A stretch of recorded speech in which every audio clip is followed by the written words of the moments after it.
Today we'll be taking a look at Middle-earth: Shadow of War on the Potato Masher Pro.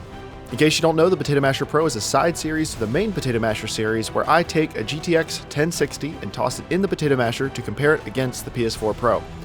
The goal isn't to pick on the PS4 Pro, but to show you what type of high-resolution gaming experience you can have with a budget PC. Links are in the description if you want more information, and let's get to it. The first Middle-earth game, Shadow of Mordor, was a strong performer on the Masher a few years ago, but this is the first Middle-earth game I've tested on the Masher Pro. I hear the endgame can get grindy if you don't buy loot crates, so this isn't a commentary on the gameplay itself, just the graphics. The PS4 Pro version of the game uses a dynamic resolution buffer that keeps the frame rate at a consistent locked 30 FPS. You can choose from resolution mode, which lowers some settings to get the resolution up to about 1830p at times, but never all the way to a full native 4K. The other option is quality mode, which maxes out closer to 1620p and turns some visual settings back up.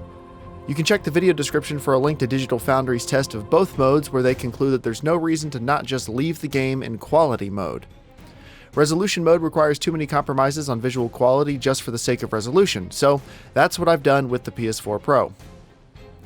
The PC also gets a very robust setup for the dynamic resolution option. You can choose what frame rate you want to lock to from over 15 options. You can use V-Sync that isn't necessarily tied to the frame rate you want the res scaler to keep you locked to, and you can use a max FPS option if you just want to cap. Not only that, but they all work really well together. It was only a year or two ago that very few PC games had any good resolution scaling options, and now it seems like most AAA games have at least some sort of dynamic resolution support. In Shadow of War, not only is that support there, it's really good. So right now I'm gaming at 1440p, 30 FPS, and with all graphics options maxed out except for texture resolution, which is one step down from the highest setting. The highest quality graphics supposedly require more than 8GB of VRAM, so the 6GB in the Masher Pro did have a few occasional stutters. In the interest of locked, smooth gameplay, I knocked just the textures down one notch. So yes, the Masher Pro is running at a slightly lower resolution here compared to about 1620p on the PS4 Pro. The reason for this is because right now I'm shooting for the best 1080p image quality possible. You get most of the benefits of super sampling by about 1440p, and anything above that is diminishing returns. And since I can adjust resolution to fit my screen while the PS4 Pro version goes with one rendering option for both 1080p and 4K screens, I'm optimizing for a super sampled 1080p image in this section, but stay tuned for other options. So how much benefit is there to dropping the resolution to 1440p on the Masher Pro and turning the visual settings up? In this scene, you can see a few more lights and lighting effects on the Masher Pro, but that's about it. It's a very dark scene that makes it hard to pull out minor visual differences. In this outdoor scene, the Masher Pro is curiously missing those flags on the upper wire, not sure why, and the textures and ambient occlusion are noticeably a little better. Switching to this scene, you can see some of the larger differences that are visible at distance, and with vegetation in particular. So, the Masher Pro has better textures, more advanced vegetation, longer draw distances on the higher quality shadow maps, and higher mesh quality. The gap is a lot narrower than it is between the standard PS4 and Masher, but the Masher Pro is still ahead.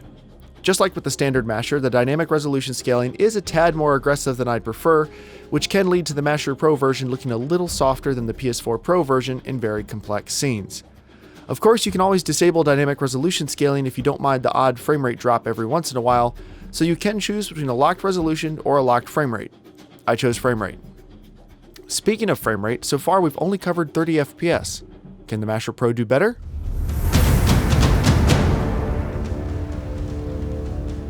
Yes, most definitely. These sections always sound like I'm rubbing salt in console wounds because slower CPUs like the one in both PS4s always have trouble with higher frame rates, no matter how much GPU horsepower is available. So, rest assured that there's nothing wrong with gaming at 30 FPS if you enjoy it, and that's whether or not you're on a PC or a console. However, for many people, one of the biggest advantages of PC gaming, even on a budget PC like the Masher or Masher Pro, is the ability to drop settings and play at 60, 90, 120, or 144 FPS. The smoothness and fluidity you gain, not to mention the reduction in control lag, make for a really fun experience, especially with action games like Shadow of War. I dropped the Masher Pro to a custom blend of ultra, high, and medium settings that average out to high, and you can see those settings here. The visuals are slightly worse than at very high, but considering the frame rate is doubled, I'd say it's worth the trade. The PS4 Pro is on the right as a comparison so you can see the difference 60 FPS makes. I'd go as far as to say that there's no reason to not drop to these settings and play at 60 FPS at this resolution. The dynamic resolution scaler does noticeably drop the resolution a few times in order to maintain the frame rate, but it doesn't appear to ever be lower than 1080p. It would have been nice to see a reduced visuals 1080p 60 FPS mode for the PS4 Pro as a comparison.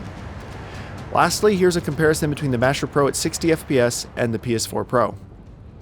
You can see that the Master Pro has much better textures and slightly better ambient occlusion that's more natural and looks less like a post-processing effect. So the Master Pro still looks better than the PS4 Pro at double the frame rate on a 1080p screen. And that's at 1440p render resolution, so can we do any better?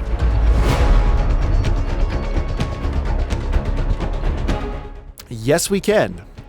Keeping the same custom high settings and by dropping the frame rate to 30 FPS, we're able to maintain native 4K. Any dynamic resolution scaling is invisible and the clarity and sharpness are awesome. While the game's textures aren't as good as I think they should be for the very large VRAM requirements, the added resolution does make them look a little better. You can also see how much easier it is to appreciate all of the work the game's artists put into these assets. From characters to effects and weapons, 4K makes games look their best, and it's awesome that this $450 computer is capable of it. Now, it's rare that the Master Pro can manage 4K and 60 FPS, and this time was no exception. Without using resolution scaling, at very low settings the Master Pro stays somewhere around 45 FPS most of the time. Not a big deal if you have a G-Sync or FreeSync monitor, but we want either 30 or 60.